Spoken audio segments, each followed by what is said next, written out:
తన్నీరు హరీష్ రావు గారు. Speaker sir, నేను 21 సంవత్సరాల నుంచి ఈ సభలో ఉన్నాను. మంత్రిగా పనిచేశాను, ప్రతిపక్షంలో కూడా సభ్యుడిగా పనిచేశాను. నా 21 సంవత్సరాల్లో క్వశ్చన్ మీరు చదివినప్పుడు మంత్రి గారు సీట్లో లేనటువంటి మొదటి సందర్భం ఈరోజు 21 సంవత్సరాల చరిత్రలో చూశాను. కొన్ని సందర్భాల్లో ఏదైనా ప్రత్యేకమైన కారణం వల్ల సభ్యుడు రాకపోతే మంత్రి గారికి ఏదైనా అర్జెంట్ ఉంటే ఇన్ఫార్మ్ చేస్తారు, క్వశ్చన్ పోస్ట్పోన్ చేసి తర్వాత తీసుకుంటారు. బట్ వెన్ స్పీకర్ కాల్స్ తప్పకుండా మినిస్టర్ గారు అక్కడ ఉన్న సందర్భం ఉంది.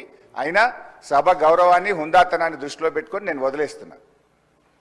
అధ్యక్ష, ఈరోజు గౌరవనీయులు బట్టి విక్రమార్క గారు, గౌరవనీయులు ఉప ముఖ్యమంత్రి బట్టి విక్రమార్క గారు నేను అడిగిన ప్రశ్నకు వారు సమాధానం ఇచ్చారు. రాష్ట్ర ప్రభుత్వం ఎఫ్ఆర్బిఎం కింద తీసుకున్న అప్పులు 51,277 కోట్లని చెప్పారు. అఫ్ కోర్స్ ఈరోజు ఉదయం నేను రిజర్వ్ బ్యాంక్ ఆఫ్ ఇండియాది కూడా రిపోర్ట్ తీసుకున్న పొద్దున్నే నెట్లో. ఈరోజు కలిపితే ఇంకో 3,000 కోట్లు పెరిగింది. ఆల్రెడీ ఇంతకుముందే 2003వ తారీఖు 5వ తారీఖు తీసుకున్నారు. ఇవాళతో కలిపితే ఇంకో 1000 పెరిగింది. 55,277 కోట్లు ఎఫ్ఆర్బిఎం కింద తీసుకున్నారు. కార్పొరేషన్ గ్యారంటీల కింద 61,991 కోట్లు తీసుకున్నారు. 10,099 కోట్లు గ్యారంటీ లేకుండా తీసుకున్నారు.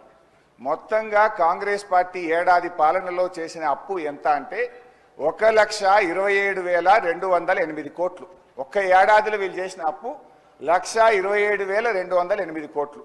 5 ఏళ్లకు మనం లెక్క కడితే ఎంత అవుతుందంటే అధ్యక్ష, 6,36,040 కోట్ల రూపాయలు 5 ఏళ్లలో కాంగ్రెస్ ప్రభుత్వం చేయబోయే అప్పుగా దీన్ని బట్టి మనకు స్పష్టంగా కనబడతా ఉంది. ఇకపోతే అధ్యక్ష, ఈ మధ్యకాలంలో కాంగ్రెస్ పార్టీ నాయకులు వైట్ పేపర్, కాంగ్రెస్ పార్టీ పెట్టిన వైట్ పేపర్ బుక్ కూడా తెచ్చాను అధ్యక్ష. ఇది వైట్ పేపర్.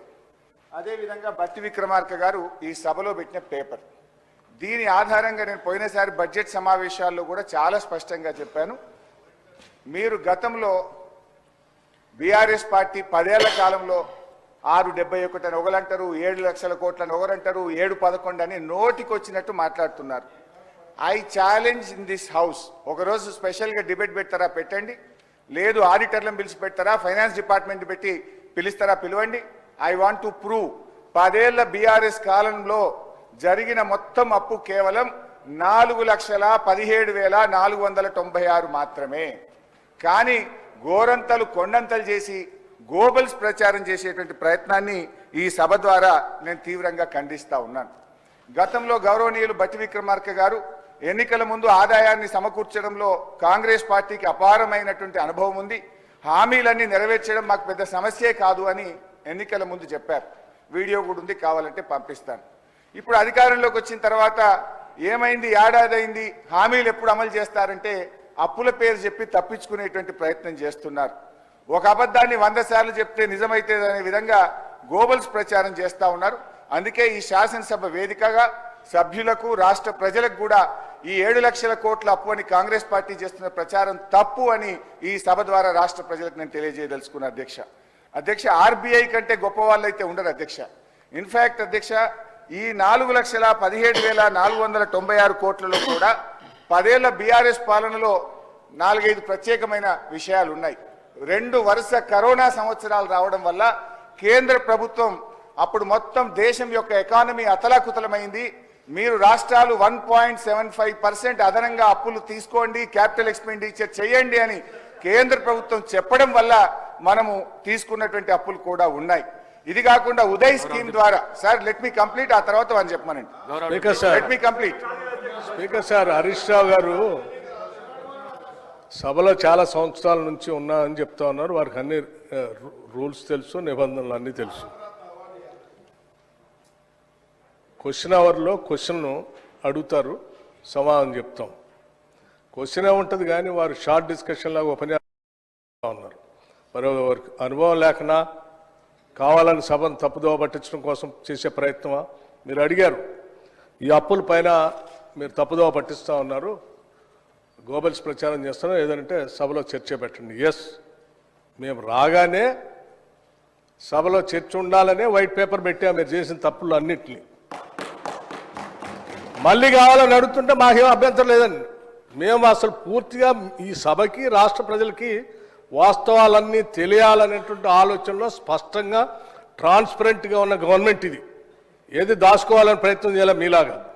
సో మీరు వాళ్ళ చర్చ పెడదామన్నా ఫైన్, షార్ట్ డిస్కషన్కి వీఆర్ రెడీ. మీరు ఏదో ఏ ఫామ్లో ఇస్తారో ఇవ్వండి, గౌరవ సభాపతి గారికి ఇవ్వండి, వారి అనుమతితో వారు ఇస్తే టైం ఇస్తే we are ready to debate sir.